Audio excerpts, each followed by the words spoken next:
Cósmico, é um prazer estar aqui.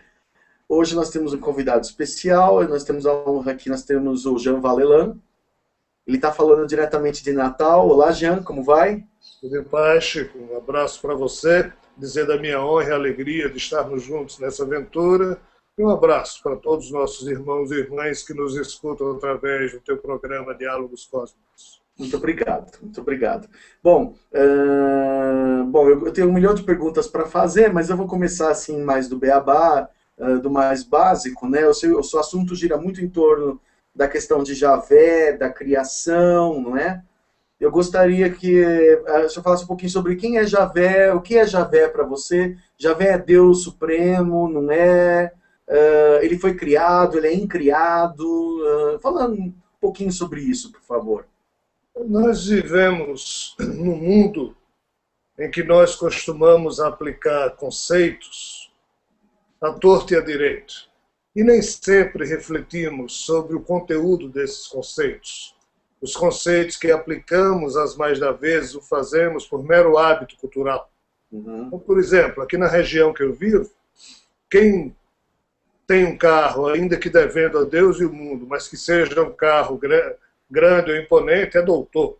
Então, assim, a gente usa a expressão doutor, de modo indevido para muita gente, tá? Dentro de um trejeito cultural nosso, quando doutor é somente quem é médico ou quem é PhD em alguma coisa.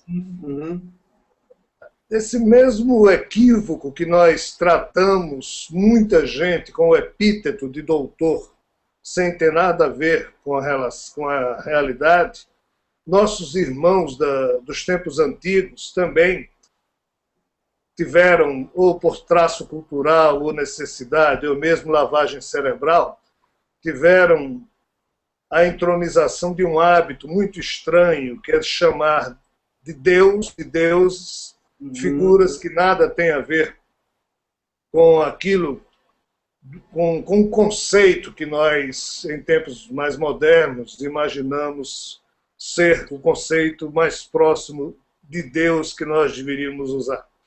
Então, Javé foi um dos seres que, na antiguidade, desde os primeiros tempos das revelações dadas aos arianos, que depois os hindus assumiram, enfim, na mitologia de todos os povos da antiguidade, esse ser que hoje nós chamamos Javé, ele foi tido como o Deus principal, ou o Deus mais poderoso, ou o Deus mais forte, quando nem ele, nem nenhum dos deuses da antiguidade deveriam ser assim chamados. Na verdade, pelo que hoje nos é dado perceber, são apenas seres que não estão na Terra, e, portanto, quem não vive na Terra, para nós, é um ser extra-limite terrestre, ou seja, então é um ser extraterreno, numa contextualização bem simplória, mas existem também aqueles seres que, não estando na Terra, não estão necessariamente nesse universo, estariam em outras dimensões.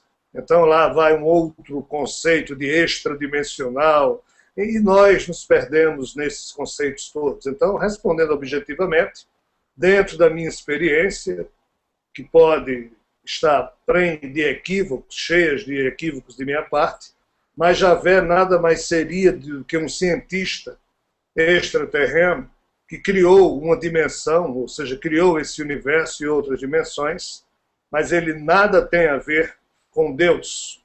O Deus, o incognoscível, o sagrado, aquele que está presente em todos os seres viventes, e aí eu tomo emprestado o conceito do hinduísmo mais profundo, o conceito védico, Javé nada tem a ver com isso.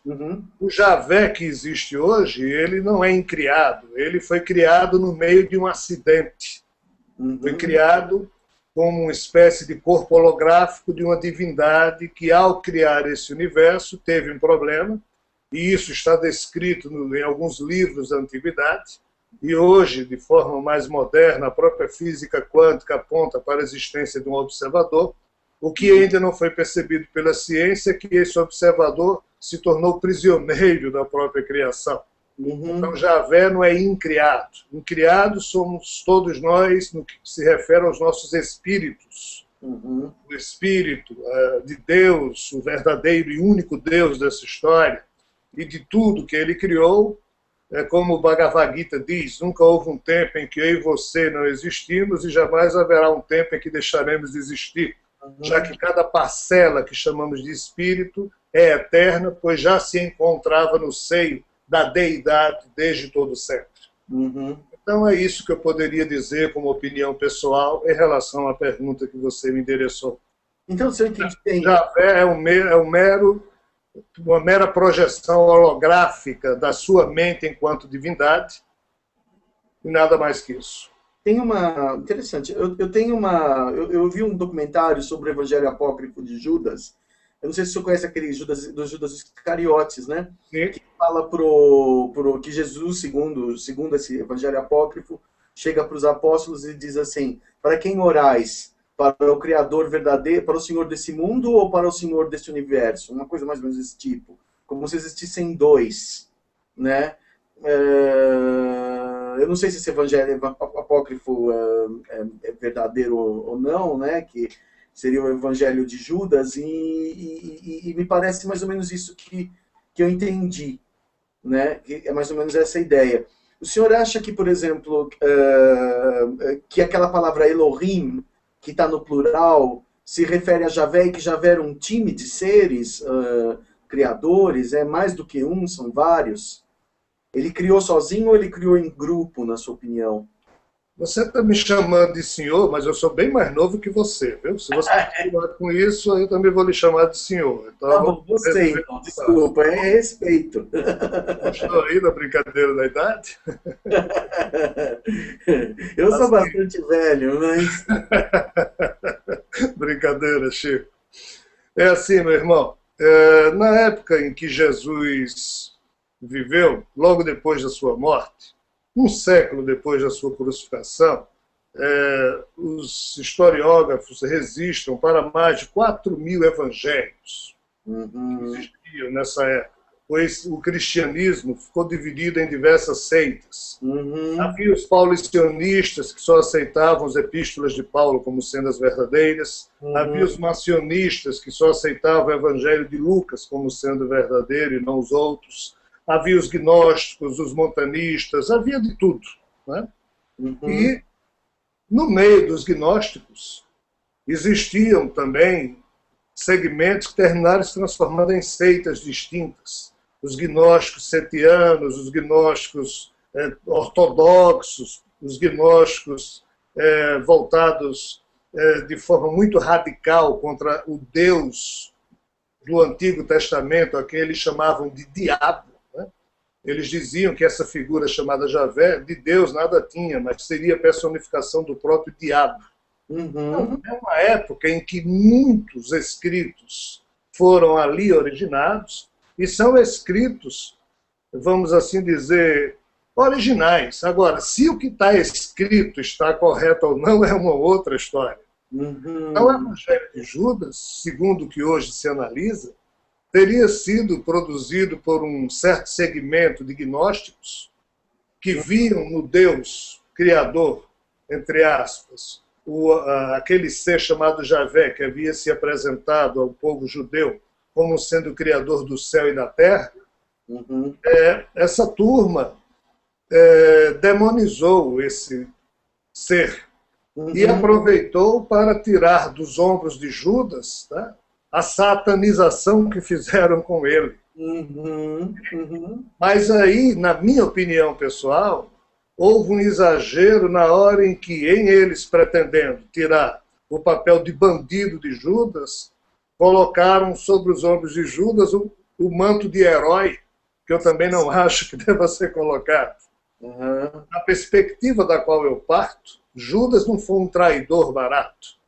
Na perspectiva da qual eu parto, Jesus, ao escolher 12 apóstolos, 11 dos 12, ele escolheu da mesma região onde ele havia nascido e vivido, que é a chamada Baixa Galileia. Ora, na época em que ele viveu, judeu chique era aquele da Judéia. O resto era judeu de segunda e terceira categoria, ou seja, os galileus, os samaritanos, eram judeuzinhos de terceira e quinta categoria. os judeus da Judéia, esses se dividiam em fariseus, saduceus, ou seja, sempre foi um povo muito dividido. Então, dos 12 apóstolos de Jesus, 11 ele escolheu entre homens simples da Galiléia, quase incultos. E apenas um era culto, e era judeu da Judéia. E esse um foi Judas Iscariotes. Judas foi o único dentre os 12 apóstolos que estudou no Sinédrio, posto que o Sinédrio judaico da época era uma espécie de instituição religiosa, política e educacional. Então, as melhores cabeças do povo hebreu, somente as melhores ou as apadrinhadas, podiam estudar no Sinédrio judaico. Pescador da Galileia não passava nem perto.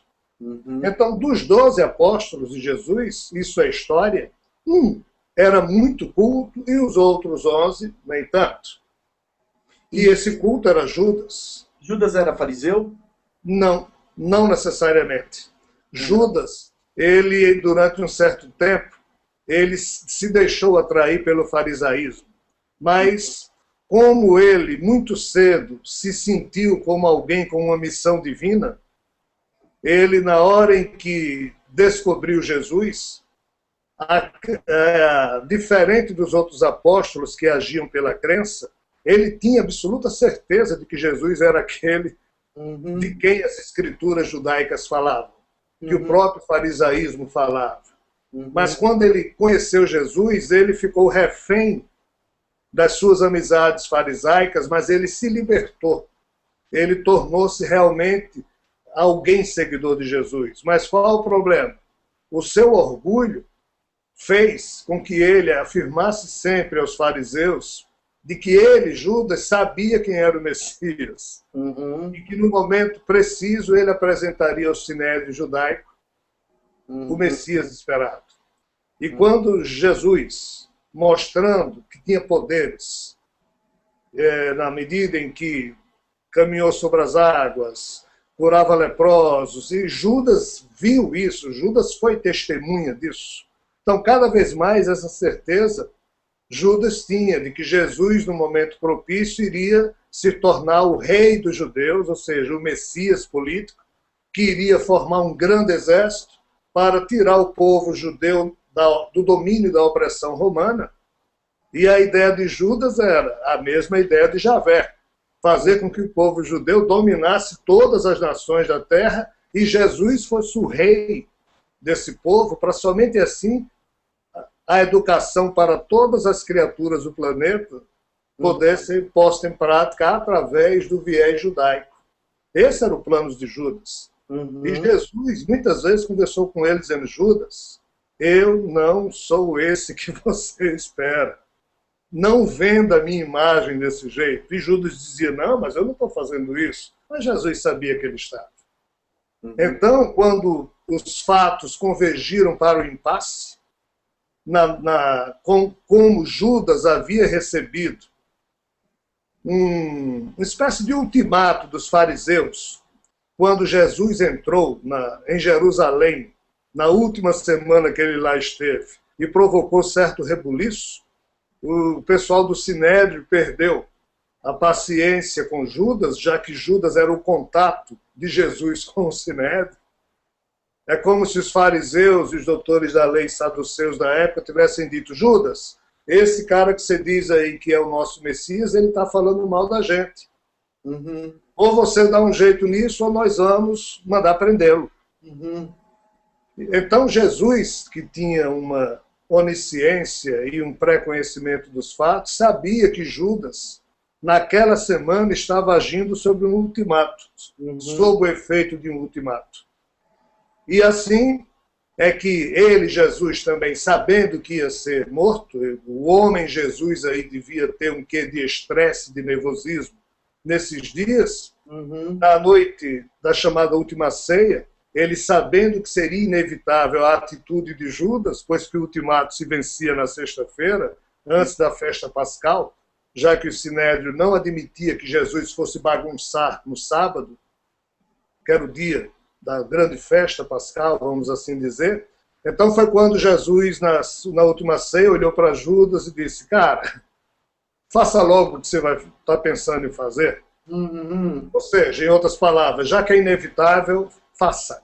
Uhum. Judas entendeu aquilo como sendo a confirmação do que ele sempre sonhara, de que Jesus iria finalmente assumir os seus poderes na hora em que viesse uma tropa do Sinédrio judaico prendê-lo. Uhum. E foi com essa intenção, não foi com a intenção barata de trair Jesus. Uhum. Foi com essa intenção que ele comunicou ao Sinédrio. Quando ele chegou com a tropa e viu que Jesus se entregou sem usar nenhum dos seus superpoderes para escapar, foi que ele começou a perceber que algo de muito errado estava em curso. Uhum.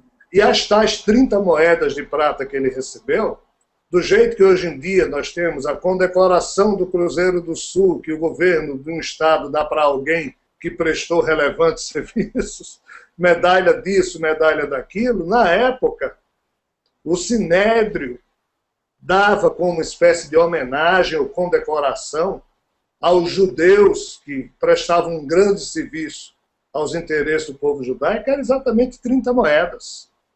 Quando Judas recebeu aquilo, não foi o preço, o valor das moedas, ele não estava vendendo Jesus. Ele recebeu uma condecoração que ele, como judeu, exigia receber, porque seria uma espécie de quem não quer ser membro da academia, sei lá de quê. Uhum. Tá? Então, aí entra o orgulho dele. Uhum. Então, ao que me consta, o que está registrado nos anais da espiritualidade, é essa história que eu estou lhe contando. Só que essa história não passou às páginas do chamado Evangelho de Judas. Uhum. O que passou foi como se Jesus estivesse pedindo a Judas o favor dele traí-lo, porque ele, Jesus, precisava ser traído, etc. e tal. Ora, Jesus pode ter sido tudo, menos um homem deselegante, que iria transferir para outros responsabilidades que eram próprias dele. Uhum. Então, assim, sobre o Evangelho de Judas, é um livro que todos nós devemos ler, porque faz parte de um momento da história cultural do cristianismo muito interessante. Tem como aspecto positivo retirar de Judas o papel de traidor barato. Uhum. Mas, na minha opinião, tem problemas na medida em que pretende dar a Judas louros que ele também não merece. Não, claro. E lá, ele se referia realmente a um Deus maior e a um Deus menor, pois que Judas escutara de Jesus muitas referências a um pai transcendental e a um pai que era o pai do povo judeu, o Deus de Israel. Uhum. Então, essa confusão que existe no entendimento de algumas páginas do Evangelho de Judas tem a ver exatamente com essa aparente ambiguidade que terminou como resultado do fato de Jesus ter saído muito cedo do panorama terrestre, sem ter podido aprofundar, nem mesmo junto aos apóstolos e discípulos, o conceito maior de um Deus incognoscível e o Deus dos judeus, a quem Jesus chamava de Pai. Uhum. Tá ótimo, obrigado. E, bom, então, mudando um pouco assim, eu gostaria de perguntar o que você acha da figura de Satã. Tem aquele livro de Urântia que fala que existe um sistema Satânia, que é uma raça, um grupo de ETs e tal, e que Satã existe enquanto capitão dessas raças, e muitas pessoas associam Greys e reptilianos, principalmente os reptilianos, ao sistema Satânia, como sendo os agentes, né, dessa coisa. Isso ficou bastante disseminado na ufologia. Eu não sei se você está a par disso, se você lê esse tipo de site, onde rola esse tipo de história. Eu gostaria que eu desse sua opinião sobre isso. Pois não. Vamos tentar dividir os assuntos. Uhum. Eu diria assim, Chico, nós já vivemos num mundo em que quase todo o conjunto do conhecimento que nos é ofertado é feito com o embrulho de que é verdade. Uhum. Os sistemas religiosos tratam as suas questões pontuais, chamando tudo aquilo de verdade, e mais ainda de verdade sagrada. Os sistemas políticos vendem as suas ideias e argumentos, também com as verdades mais absolutas da existência humana. Todo mundo aqui na Terra que termina se vinculando a uma crença, ou a um credo, ou a uma religião de preferência, enfim, quem envolve suas emoções com um segmento doutrinário, filosófico ou político, termina transformando aquilo em que acredita numa espécie de verdade. E em qualquer guerra, a primeira vítima é sempre a verdade, porque ela começa a ser distorcida pelos interesses e pelo calor da disputa intelectual. Existe uma certa cota de loucura, ou mesmo de doidice, que algumas pessoas, cujo tirocínio eu respeito, podem se dar ao luxo, e devem mesmo fazer isso, endereçando essas cotas de loucura e doidice às informações que são veiculadas através de mim, através da minha pessoa, o que eu respeito. Mas, engraçado, eu não lido com nada disso pela via da fé. Eu não acredito em nada. Eu não sou um homem de crença. Sob essa perspectiva, digo a você que não tenho certeza em relação a muita coisa do que falo. Falo sobre aquilo que penso ou sobre aquilo que escuto, sempre deixando claro que posso estar enganado, seja num sentido ou no outro. Mas jamais o que falo é no sentido de acreditar nisso ou naquilo, para que eu possa convencer alguém a também acreditar nisso ou naquilo. Eu procuro nunca fazer isso. Isso pertence às religiões. Eu sou muito pequeno para estar presente em qualquer uma das religiões. Assim, o assunto ufologia, ele só pode ser preenchido nos seus conceitos básicos ou através do empirismo clássico, da casuística, de você estudar e perceber e aí catalogar, ou através da revelação que vem por força da vivência que Chico, que Rogério, que alguém possa ter em relação a seres de fora. Nessa relação aqui de vivências pessoais, em que muitas pessoas da Terra, de fato, foram e estão sendo contatadas, por que se dá isso? Pelo que penso, exatamente essas revelações estão vindo através desses contatos, porque o método clássico de organizar o conhecimento em torno do assunto ainda não nos foi possível, já que não houve ainda um primeiro contato oficial. E nós precisamos, para acreditar, que a coisa seja oficial. Eu não preciso disso, você talvez também não, mas pode ser que algum contatado duvide do que aconteceu consigo próprio, e é bom duvidar, e nunca consiga ter, entre aspas, um equilíbrio diante do assunto, mas que na hora em que alguma televisão der, olhe, os seres extraterrestres existem realmente. Por quê? Porque o governo norte-americano está dizendo que agora é real. Aí, a partir disso, é que fica mais fácil para esse ser humano. Mas eu não preciso disso, nem você e outros tantos também não, para tratarmos de certos assuntos por meio da nossa vivência. Mas a nossa vivência talvez ainda guarde uma distância muito grande em relação ao que seja de fato verdade.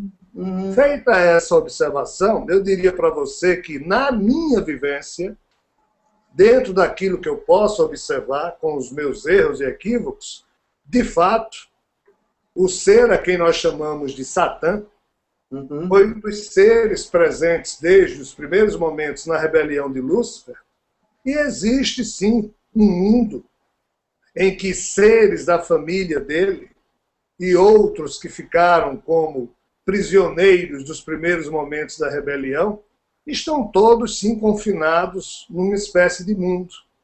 E se a revelação de Urântia chama esse mundo de Satânia, talvez seja um modo preciso de se referir a um fato que foi revelado, mas que nós não temos aqui na Terra como comprovar. Em termos da minha vivência, esse mundo existe, mas ele nada tem a ver com greys ou com reptilianos. Essa é uma outra história. Esses seres que a turma chama de grey e os reptilianos existem também. Mas nada tem a ver com Satã, na minha perspectiva pessoal. Satã, inclusive, na minha perspectiva pessoal, já não mais age nesse mundo desde a década de 90, quando finalmente ele, entre aspas, desmaiou de tanto cansaço e sofrimento e foi recolhido por aquilo que nós chamamos de equipes luminosas, tá? Mas não entro no mérito disso. Mas o que restou do QG, ou seja, do quartel-general, que atuava junto a Satã dentro do contexto da rebelião luciferiana, esses pelotões ainda estão por aí. Mas nada tem a ver mais com a questão extraterrena. Já a questão de Grace e de reptilianos, isso aqui compõe uma outra página da lenta evolução desse universo, a partir da manipulação de um DNA primário, e os nossos irmãos, a quem chamamos de Grace e de reptilianos, que são tão bons ou tão complicados como nós, espécie Homo sapiens, também podemos ser, pois que na nossa espécie existem homens e mulheres tendentes ao bem, equilibrados, e também há aqueles desequilibrados. Entre o que nós chamamos de Grace, também tem o mesmo problema, só que num outro padrão. Entre os reptilianos também. O nosso problema aqui é que nós demonizamos facilmente qualquer grupo através de um conceito, do tipo, reptilianos são seres assim, assim, assado. São, mas não é tão simples assim. Grace são seres assim, assim, assado. Os Homo sapiens da Terra são seres assim, assim, assado. Qualquer conceito é válido para análise, mas torna simplório uma situação muito complexa. E a situação dos Grace, que não é só um grupo, são diversos grupos que podem se esconder atrás desse epíteto que nós criamos aqui na Terra, o que nós chamamos de reptilianos. Pode ser algo muito mais amplo do que aquilo que você enxerga na sua vivência, daquilo que eu enxergo da minha vivência, que outros terráqueos também enxergam, que possam ter tido contato com essa família de seres. Tá? Mas o que eu diria é que todos nós somos sócios e parceiros de um destino. Todos nós que vivemos nesse universo, com nossas qualidades e defeitos, com os nossos potenciais e com as nossas dificuldades, nós temos que um dia evoluir para nos tornarmos conscientemente parceiros de um destino do qual somos sócios, queiramos ou não, saibamos ou não, entendamos ou não como isso se processa. Tá certo. Então, assim, o grupo de Satã, prisioneiro de um mundo, e Urântia fez revelação, na sua revelação, fez referência a esse mundo como Satânia. O que é que eu acho disso? Ok. Acho que está próximo se comparar com as informações que eu tenho, mas posso estar enganado. Você acha concordante o que está ali? Você acha que o livro de Urântia tem Você acha que o livro de Urântia tem bastante de verdade? Bate com o que você recebeu? Olha, eu já estudei as revelações todas que surgiram na Terra com a minha pequenez. Urântia, eu acho uma das mais belas revelações. Em muitos pontos, é que a mais se aproxima de uma verdade cósmica que sequer a revelação espiritual, a qual eu abraço com todo carinho, pois me vinculo à doutrina espiritual, mas em Urântia existem aspectos que nem na revelação espiritual foram convenientemente abordados, até pelo pouco tempo de vida que o codificador Allan Kardec teve para se dedicar a isso, e mesmo nas obras complementares que o movimento espírita hoje oferta, acho ainda que as páginas do livro de Urântia são as mais belas em relação a muitos painéis do cosmos e da espiritualidade maior que nos cerca. Mas eu não conheço, Chico, nada que um ser humano produza que não tenha defeitos. Claro. Nenhum pé de coco dá manga, só dá coco. Como nenhuma mangueira vai dar um coco, só dá manga. Nós, seres humanos, somos imperfeitos enquanto corpos animais. E o nosso psiquismo também é imperfeito. Então, nada do que produzimos enquanto livro, é perfeito, sempre há falhas. Mas qual o problema? Os seguidores de tal ou qual religião dizem, não, na minha religião não há falha, porque os livros da minha religião são sagrados. Então, enquanto a gente considerar sagrado todos os livros que compõem as muitas revelações que foram ofertadas a essa família planetária, nós sempre teremos problemas de intolerância religiosa. E eu acho que existem falhas em Urântia. Mas que tipo de falhas? As mesmas que existem em qualquer livro do passado. Por quê? Porque as revelações são dadas de acordo com o entendimento de cada época. Esses seres falam conosco do jeito que nós falamos com crianças de 6, 7 anos. Alguns assuntos não tem como nós explicarmos às crianças. Elas não vão entender e nem tem como reproduzir aquilo que estão recebendo como informação. Do mesmo modo, nós recebemos desses seres apenas aquilo que eles imaginam que nós temos condições, primeiro, de entender, segundo, de reproduzir enquanto compêndio de conhecimento organizado. Então, sempre há, pelo menos, incompletude em todas as obras. Mas o livro de Urântia deve ser lido, na minha opinião, por todo ser humano que busca ampliar os seus horizontes de entendimento. É perfeito? Não. Não penso que exista nada de perfeito produzido por uma mão ou cérebro humano aqui na Terra, mesmo que esse cérebro, que essa mão, seja de um avatar. A condição humana sempre atrapalha de algum modo. Claro, claro. É a minha opinião. Tá ótimo. E na sua opinião sobre a questão da reencarnação, karma, você acredita em karma, o ciclo, a roda kármica que nos prende à Terra, o ciclo das reencarnações? Qual é a sua opinião sobre reencarnação? Um enfoque mais kardecista, um enfoque mais oriental ou não? Veja bem, aí eu tenho dificuldade em usar o verbo acreditar. Porque eu, repito, eu até prefiro ser atacado no meu psiquismo quando eu digo que eu não acredito. Ou eu imagino que sei ou não sei de alguma coisa. E o tema reencarnação me é muito caro.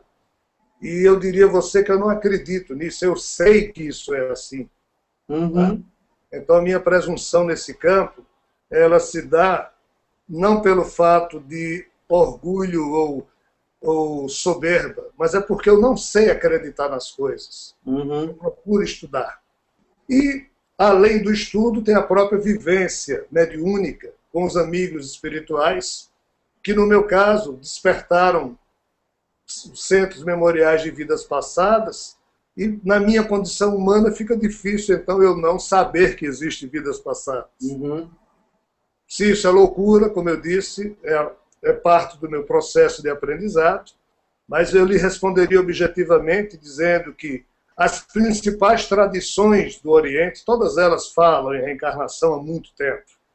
Para os estudiosos do assunto, só não vê quem não quer que existem diversos indicativos que apontam para esse fato inegável. Algumas crianças nascem e sabem de suas vidas passadas até um certo momento em que seu cérebro se torna adulto.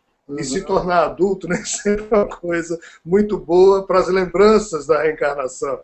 Terceiro, a própria física quântica hoje, a física quântica não acredita. A ciência não acredita em nada. Ou é ou não é. E os postulados da física quântica apontam para a existência da reencarnação. É inevitável que a reencarnação exista. O reaproveitamento do chamado corpo quântico sutil, ele é inevitável, porque esse corpo quântico sutil ele tem que ser indestrutível. Ele é reformulado de acordo com a atitude da consciência. Amit Goswami, PhD em física, especialista em física quântica, no seu livro Física da Alma, ele demonstra cabalmente, sob a perspectiva da física, que a física quântica demonstra, atesta, prova que a reencarnação existe. Então, assim, como ainda nós ficarmos, né, perdidos numa possibilidade de acreditar ou não em uma coisa que a própria ciência já está dizendo que é real?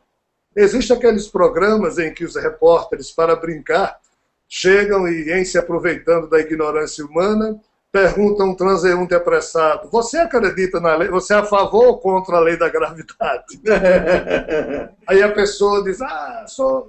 Quer dizer, existem certas perguntas que são feitas só para mostrar certos assuntos. Hoje em dia, nós não podemos mais perder tempo com eles. Eles são fatos. Agora, não adianta a gente tentar impor isso a ninguém. Quem tem olhos, enxergará. Quem estudar, quem se esforçar para sair, né, da mesmice do estacionamento, do comportamento ortodoxo, estéril da maioria do rebanho humano, que funciona como rebanho, quem sai daí, por si só, consegue perceber o óbvio da reencarnação. Mas quem está apegado a conceitos de crença, jamais perceberá. Cada um enxerga o que os seus olhos podem perceber. Tá ótimo, tá ótimo. E na sua opinião, o universo está caminhando para a imaterialidade? A gente vai se tornar sutil, sutil, sutil e parar de reencarnar e viver, entrar para a quarta, quinta, sexta dimensão? É isso a transição planetária? É a sutilização dos corpos? É isso que é o futuro das espécies, na sua opinião? Rapaz, eu sou do tempo em que o sistema educacional era primário, ginásio e científico, e depois a gente fazia vestibular e passava para a universidade. Hoje é primeiro, segundo graus, ou coisa que vale. Eu diria que essa história de terceira, quarta ou quinta dimensão, nós estamos ainda no primeiro ano pré-primário do aprendizado de muita coisa aqui na Terra. Não tem nada de fora para dentro que modifique o ser humano, ou ele se modifica de dentro para fora, através da reforma íntima, para aí sim ele modificar o exterior que o rodeia. Então, nessa perspectiva, a imaterialidade a que você se refere já existe, que é a própria espiritualidade. Nossos espíritos, naturalmente, pertencem já a esse contexto. A roda de samsara que o nosso espírito abraça em ficar vindo para cá, assumindo um corpo material, dele se libertando na hora da morte, e como não está limpo, então não pode voltar para sua pátria espiritual, então fica meio que na erraticidade, até de novo pegar um couro, ou seja, esse ciclo de idas e vindas dos nossos espíritos, através de vidas transitórias, é produto da nossa ignorância. E enquanto esse ciclo durar, e ele vai durar muito tempo, e esse universo, ele não, na minha opinião, os cenários previsíveis para ele no futuro, a cosmologia já aponta com muita tranquilidade.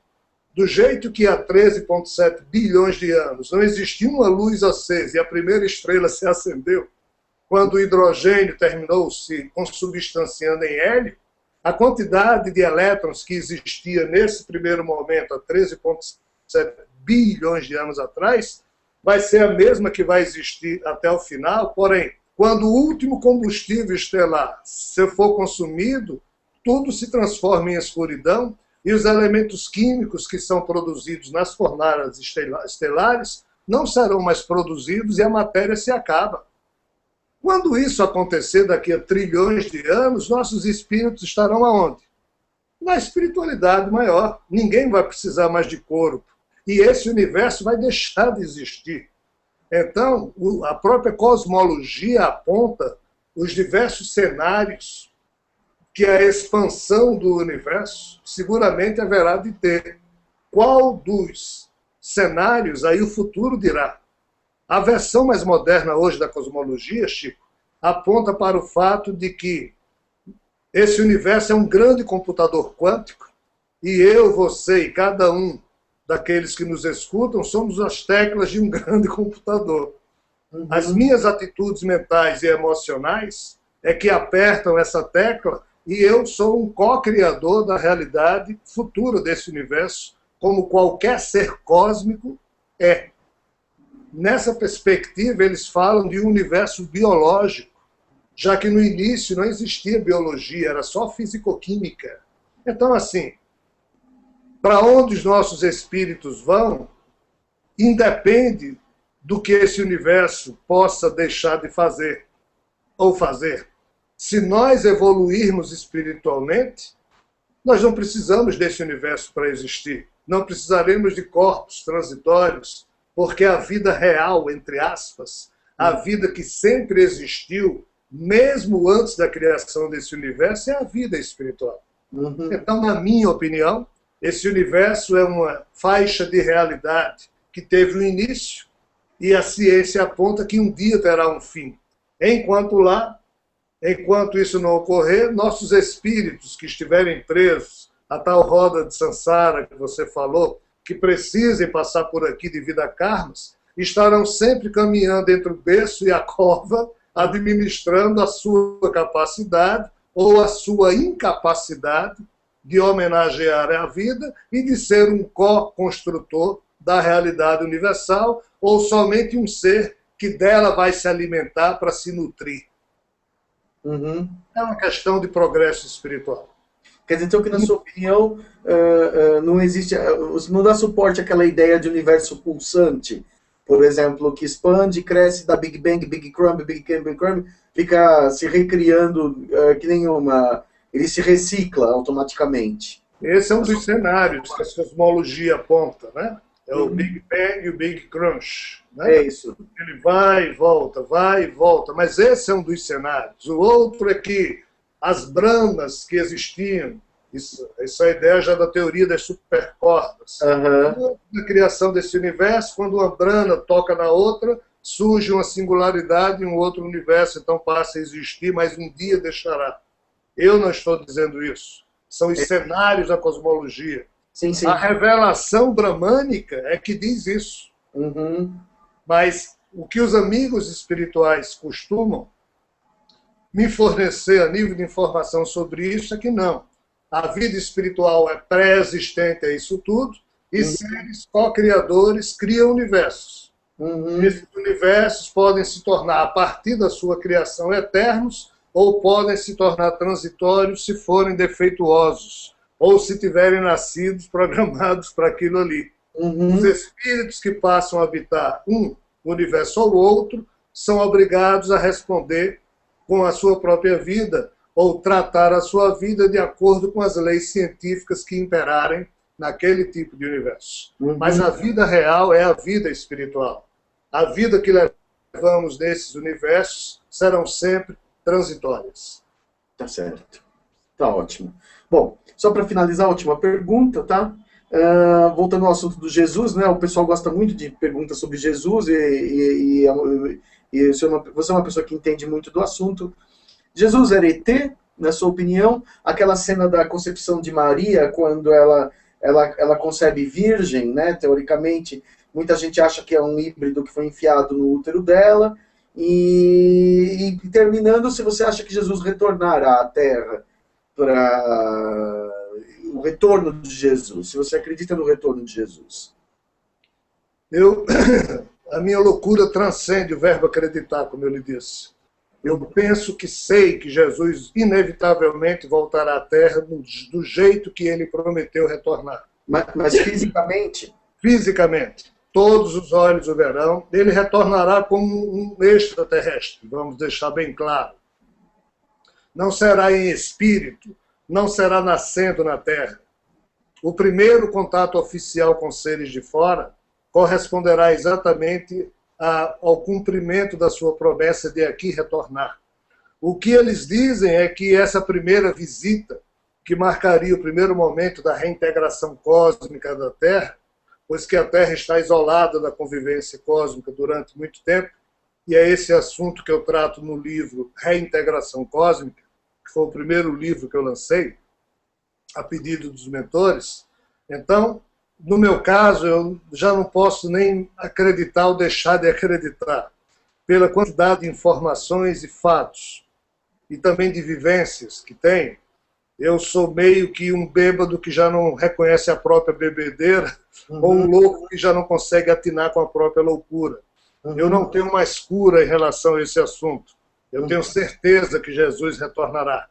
E retornará dentro da sua função de ser cósmico, ou seja, aos nossos conceitos, ele seria um extraterrestre. Mas ele vai ter uma aparência de um ET, vamos dizer... O que os amigos dizem é que a forma que ele se apresentará é uma forma muito próxima que ele teve enquanto ser humano, já que a inseminação feita em Maria, e de fato Maria teria concebido virgem, por um problema bem simples, porque um espírito de escol, do naipe de Jesus, para poder ter o seu espírito imantado a um corpo terreno, seria necessário que a carga do espermatozoide que fecunda o óvulo tivesse uma correspondência vibratória que pudesse dar guarida à imantação de um espírito de escol. No caso, quando Jesus resolveu nascer na Terra, não existiam dois espíritos por aqui que, encarnando um na função masculina e outro na feminina, pudessem doar um espermatozoide e um óvulo com as características genéticas que pudessem segurar um espírito de escol. Por isso que, no livro A Sétima Trombeta do Apocalipse, que eu produzi a pedido deles, ali há uma explicação muito superficial do que é que esse ser, que nós hoje chamamos de Jesus, mas que é conhecido como Sofia, ou seja, a personificação da sabedoria desse universo, ou o Cristo cósmico, dentro da questão da crença judaico-cristã, o fato é que esse ser se despojou de uma série de atributos que ele naturalmente tinha para poder nascer na Terra. E para nascer na Terra, através do concurso de uma mulher, ele só tinha duas opções: ou pegar um corpo produzido através de uma relação sexual, ou ser inseminado artificialmente em Maria. Como não existia homem e mulher que, em tendo uma relação sexual, pudessem produzir um óvulo que tivesse uma vibração que o espírito dele pudesse imantar, por isso que ele teria sido artificialmente inseminado em Maria, permitindo assim que um espírito de escol, no caso dele, pudesse se fazer um mero animal terráqueo. Tá certo. Então, não é, veja só, Chico, eu não conheço ninguém menor do que eu. Então, todas as respostas que eu dei às suas perguntas, é importante que os nossos irmãos e irmãs que nos escutam através do seu programa deem um desconto bem grande, tenham isso apenas como semente para a reflexão, porque todos os assuntos que você colocou são muito profundos e necessitam muito estudo. E eu penso ainda que nós estamos no beabá desse entendimento. Nós ainda somos crianças para muitos assuntos do contexto espiritual e do contexto cósmico. Então penso que a verdade virá mais tarde. Por enquanto, nós estamos só amadurecendo a nossa capacidade de alargar ou ampliar os nossos horizontes para perceber coisas que hoje ainda não percebemos, pois o oculto ainda se esconde por trás da nossa ignorância. Mas parece que por pouco tempo, já que o próprio Jesus prometeu que tudo que estava oculto um dia seria revelado, parece que esse dia chegou. E nós estamos vivendo um momento em que essa revelação cósmica começa a aparecer na Terra, aqui e ali, infelizmente através da vivência de um ou de outro ser humano, o que implica imperfeição. Mas, daqui a algum tempo, com a chegada deles e com as diversas visitas que eles farão, pouco a pouco, as gerações que forem se sucedendo na Terra poderão não mais acreditar em nada, pois que a crença será desnecessária, mas simplesmente saberão da verdade. Quem estiver vivo, verá. Tá certo. Tá ok. Olha, João Valena, muito obrigado, muito profundas as suas palavras, tá? E eu agradeço em nome da Rede GUBEF. Infelizmente nós estouramos o tempo, vai ficar, né, um pouco... Mas eu agradeço muito a sua paciência de ter dado a entrevista, tá? E é isso. Gostei muito, obrigado. A gratidão parte da minha pessoa. Muito obrigado, Chico. Namastê. Rede GUBEF, Chico Penteado. Hoje tivemos o Jean Valelan, tá, dando entrevista a partir de Natal, Rio Grande do Norte. E quem quiser algum comentário pode colocar no chat da Rede GUBEF ou falar com o Chico Penteado pelo Facebook ou pelo Google+, ok? Muito obrigado, boa noite ou bom dia para quem estiver assistindo na reprise e namastê.